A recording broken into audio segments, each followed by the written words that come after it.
All right, kids. Louisiana beer reviews. We are looking at Modelo Especial. Special. This is supposed to be special. That's right. Anyway, this is a golden lager, they're calling it. And this is from our friends down south of the border in the Mexican region. And I haven't done any research on it, but I would assume that this is another German immigrant recipe beer. Yeah, and it started in 1925 in Mexico City, but these are made in Narva, Mexico, right south of the Texas border, close to, like, say, between Laredo and Brownsville, I think. And Wow, look at that. that's kind of bubbly. Yeah, but we're not getting that tremendous It's head. much darker than a Dos Equis. Oh, it is. Modelo means model. Uh-oh, you gave me too much. It's quite all right. Modelo means model, so this would be like special model. Because that was, here, I'll put it over here so people can see it. Special model. Cerveceria Modelo Mexico. It's got 3 lines on the label. Golden full flavored Pilsner style. Well, we'll see about that. Lager with a clean, crisp finish. It's got those lions, you know, like you'd see in a German type. Yeah, like Löwenbräu. Mm-hmm. I can't figure out this crazy date. That's it. It's not old, I assume.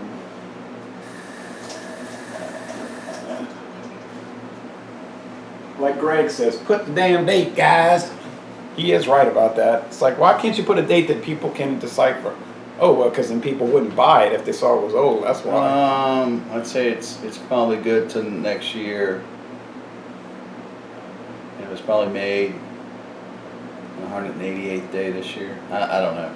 Yeah, and I can't decipher it either. It's extremely popular. It's one of the fastest growing brands of beer in the United States. Oh yeah. Your Corona people run after this one. And we love the Modelo Negra. Mm-hmm. I love it. You love it. Mm-hmm. It's just so It's awesome. world class. All right, but this is their standard golden one instead of the dark. And again, I believe this is one of those beers that they made after the dark one. Oh, this one's got extremely small champagne bottles. You can't figure that out on their website. Extremely small. And you got good bubble lacing on the top of yours. I can see from there. Mine's lacing if you tilt it back and forth. So that tells me, as it's going up and down, I can see the bubbles cascade up and down. This is a quality beer. It's got depth to it. Yeah, and I think the dark and the light came out around the same Now, time. this has got that classic beer smell. It reminds me of going to like Coretta's. It reminds me of the old tubing trips and beer wound up staying in an ice chest after the ice melted, and it's just, or beer spilled somewhere and it's got that beer smell afterwards when it dries. But it was That's never what it smells Modelo when we went on beer trips. It was like Coors. Pearl, Dixie, or Pearl. something cheap. Been a long time since I've seen Pearl in Louisiana. Like Pearl, 1997. 97, last time I saw Pearl. 1997, a 6-pack of bottles at a store in Reserve, Louisiana. Yeah. $2.99 Something like that. or $1.99. No, it was like $2.99, $3.99. In the 80s, you could get Schaefer for $1.99 a 6-pack. Oh, yeah. $1.99. Last time I bought Falstaff was a 6-pack at Schwegmann's in 1996 for $1.99. Falstaff. Mm-hmm. That's what beer was. I remember when this area was rocking out back in the 70s and 80s, and it was strong, and all the old money was still here. You know, it's kind of reminiscent if you look at videos from Flint, Michigan from the 50s when the auto industry was big. You could see everybody was just partying, having a good time, and all that. Nothing was depressed, and everything was out there, and everything was cheap and good and made to last. And a beer was $2 a 6-pack. Built to last. I like the Schaefer. I did like that. I like the Falstaff, but it was kind of like an old style beer, old man beer. Those rice recipes. But the Lone Star still uses that old rice recipe. I could taste it. Last time I was in Texas, I picked up some Lone Star just to try it. I was like, Man, I haven't tasted beer like this in forever. I like Lone Star. All right, they tried to make a Lone Star Bock, but that flopped. Yeah, I guess if you're gonna make crappy rice beer, stick with your crappy rice beer recipe. Anyway, They go said ahead and try this. they said that the Bock was their old recipe they brought back, but people didn't go for it. All right.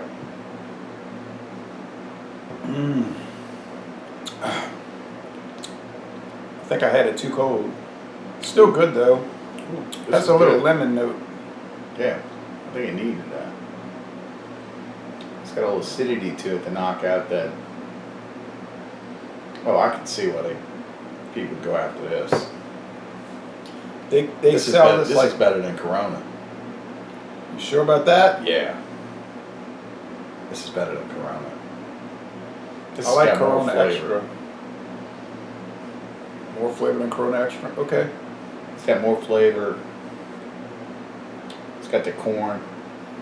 It's made by the same people, but I think this was sort of like their little better product, and Corona Extra was sort of like their mass-produced product. Today they're probably on the same playing field. So does Anheuser-Busch own both of these companies? Both of these beers? Anheuser-Busch bought out Grupo Modelo, 100% of the company in 2016. But the U.S. government doesn't allow them to own it in the United States. It has to be distributed by a different company, but it is owned by Anheuser-Busch InBev. So from our friends that make Budweiser and Michelob, we get, and about 1,000 other beers, and Stella Artois, et cetera, Löwenbräu, we get Modelo. You know we picked up the Löwenbräu. Yeah. I thought that was a Miller company. Miller did it in the 70s, and 80s, and 90s under contract. But you know, some people call Anheuser-Busch InBev the evil empire. You know, they bought up Löwenbräu. I don't know why they hate on them. I don't know. We just drink. Look, people, we just drink it. Let's hate on them so we can go chase down beers at beer gardens and pay extraordinary prices and bring our dogs and watch TV. That's how I see it. And watch TV. Okay. Yeah. And What? watch TV and let my dog sniff your ass while you're trying to sit and drink your beer. All right. Medium bodied, pretty crisp finish. Would go great with flautas and guacamole salad, for instance. It's a really good heat downer per se. And you never had this one. You only had the dark, right? Right. The Negra. How would you score this one? You gave the Dos Equis the Dos Equis an A-, the Especial, and this is the Modelo Especial. I give this an A. This is better. You like this better than Dos Equis? Yeah. Okay. So Cerveceria Montezuma of Mexico's gonna be looking for you. Sorry, bro.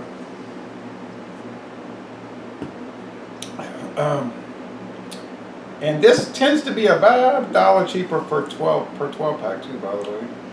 Yeah, I've seen in stores you can get it for like $13.99. That same price Michelob is being sold for. Yeah. It is so clean. I mean clean. If you want a clean beer, this could be the one to get. Yeah. It is just like snappy. I don't want to start ranting and raving, and I drink a lot of American beers. You know that. But there's something about the Mexican beers that just seem a little better, and I don't know what that is. You get that feeling also? They're a little bit more crafted per se. Not to throw craft beer lingo out there, but to me, crafted means that they're gonna take a little special attention to what they're doing. They're gonna say, okay, well if we do this, this effect's gonna happen. If we choose to do this, then some other effect's gonna happen. I don't know. I can't, like Pabst Blue Ribbon. I'll drink it and I like it. Oh, and I have to buy a can for tomorrow night's examination on Tyler Mansell's channel. Glad I mentioned that. But there's something like, if you put Pabst up against this, it doesn't quite match up, and I can't figure that out. But I've noticed it over the years. But I like Pabst Blue Ribbon. You know, I like it. this will sound very controversial on YouTube, but if I was going to drink an American style lager made in America that would hold up against this, I think one that would hold up against this would be something more like Old English 800. Now it's heavier. But that's a controversial because that has a perception about it. It is heavier. What's the alcohol on this? 4.2 or 4.0? I'm pretty sure it's about 4.5. It's not stamped on the can. No, but so I'm you pretty can't readily tell. No, what but it is. I'm from recollection, it's 4.5. So it's very mild, very mild. The Old English is 5.9. That's a strong one. But I'm talking about the flavor. So I'm gonna read the description off the can. You tell me if this is what you're getting. Golden full flavored Pilsner-style lager with a clean, crisp finish. I don't know about the Pilsner, Yeah, I don't know about the Pilsner either. because those are usually much more bitter than this. Yeah. But all these American This beers- was kind of muddled out with the corn. like Miller I'm still Lite. getting- Miller Lite claims it's a Pilsner, but it ain't really. I'm not getting the high fructose corn syrup sweetness. Oh, no. I'm getting the No way. corn fullness from corn. So let's make that Oh yeah. expressly clear right now. If you drink a Coca-Cola and it's got that high fructose corn syrup, it literally when you drink it, it feels like you're being poisoned. Yeah, I don't drink that It's shit. like, oh, this is like natural, actual corn. Yeah, I used to work for those guys for 4 years and didn't drink their Cokes. Hey, That's where you get money. well, I'm gonna say an A also. I love this beer. And we're gonna end this review. He got up for some reason to stretch. Stretch. I'm gonna end this review by saying, y'all come on down to Jefferson Parish, Louisiana. Good beer. You find it, taste it. I would recommend it. Drink it.